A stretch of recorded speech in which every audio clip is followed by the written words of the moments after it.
안녕하십니까. 마이스트로 법률사무소의 보험 전문 변호사 김보겸입니다. 평범했던 일상, 갑작스러운 교통사고나 낙상사고 이후에 응급실 진단서에 S14, S24, S34 계열 혹은 T09.3이라는 낯선 외상성 신경 손상 코드가 적히게 된다면 환자와 가족분들이 겪는 혼란은 감히 말로 표현할 수 없습니다. 시간이 흘러서 급성기 치료가 끝나고 마비 증상이 고착화돼서 진단서의 잔존 상태와 함께 T91.3이라는 척수 손상 후유증 코드가 부가적으로 기재될 시점, 바로 이때부터가 우리 가족의 생계와 직결된 진짜 싸움이 시작되는 단계인데요. 자, 중증 마비라는 돌이킬 수 없는 피해를 입었음에도 보험회사는 수억 원에 달하는 보험금을 쉽게 내어줄 생각이 없습니다. 자, 도대체 법적으로 어떤 부분들이 꼬여서 이런 기막힌 상황이 발생하는 걸까요? 오늘 저 김보겸 변호사가 여러분이 억울하게 보험금을 빼앗기지 않기 위해 반드시 알아야 될 법률적 해법을 아주 쉽게 풀어드리겠습니다.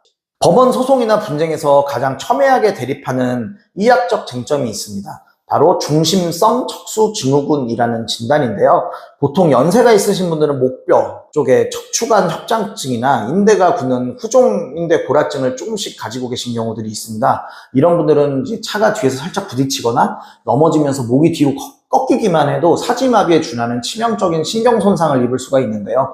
바로 여기서 보험사의 강력한 방어가 시작됩니다.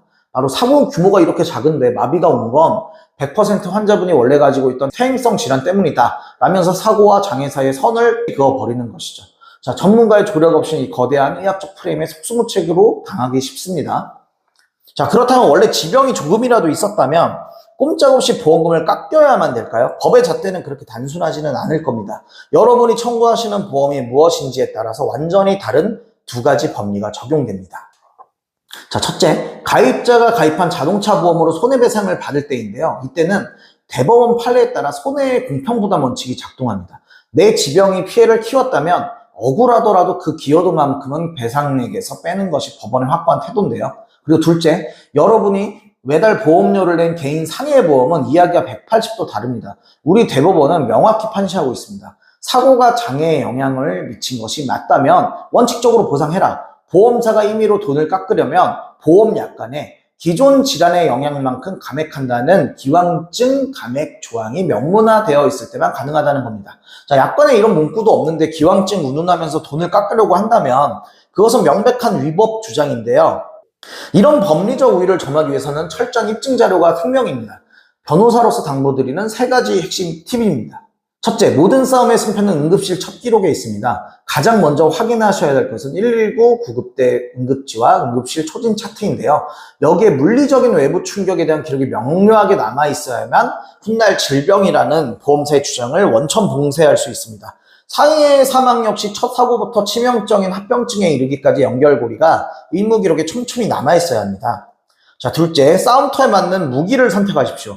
개인보험을 청구할 때는 밥을 먹고 씻는 등 일상생활을 제한하는 평가는 ADLS 지표가 중심이 되고요. 관절 각도나 근전도 검사가 보조적으로 쓰입니다. 반면에 법원 소송이나 자동차 보험은 피해자의 나이나 직업, 사회적 요소까지 규범적으로 따져서 노동능력 상실률을 계산하는 맥브라이드 방식을 써야 합니다. 엉뚱한 진단서로 심사를 시작하면 첫 단추부터 잘못 띄우게 됩니다. 과거 2017년 소비자원 자료만 보더라도 의료점을 통해 보험금이 삭감되거나 거절된 사례가 무려 20.3% 정도에 달했는데요. 다행히 2026년 2월 금융감독원과 대한의사협회의 협약을 통해서 보험사와 독립된 중립적인 제3의료자문제도가 마련되었습니다. 현재 정형외과 후유장애나 장애 등급 관련 사안을 중심으로 시범 운영 중이니 분쟁이 발생하였다면 주치의 탄탄한 소견서를 무기로 이 제도를 어떻게 전략적으로 활용할지 변호사와 반드시 논의하시기 바랍니다. 자, 신경 및 척수 손상이라는 거대한 실현 앞에서 거대 보험사를 상대로 홀로 싸우는 것은 계란으로 바위를 치는 것과 같습니다. 하지만 아무리 복잡한 의학적 쟁점도요, 아무리 교묘한 약간의 함정도 정확한 대법원 판례와 치밀한 법률적 전략 앞에서는 무너질 수밖에 없습니다. 제가 든든한 방패가 되어드리겠습니다. 지금까지 마에스트로 법률사무소 김보겸 변호사였습니다. 감사합니다.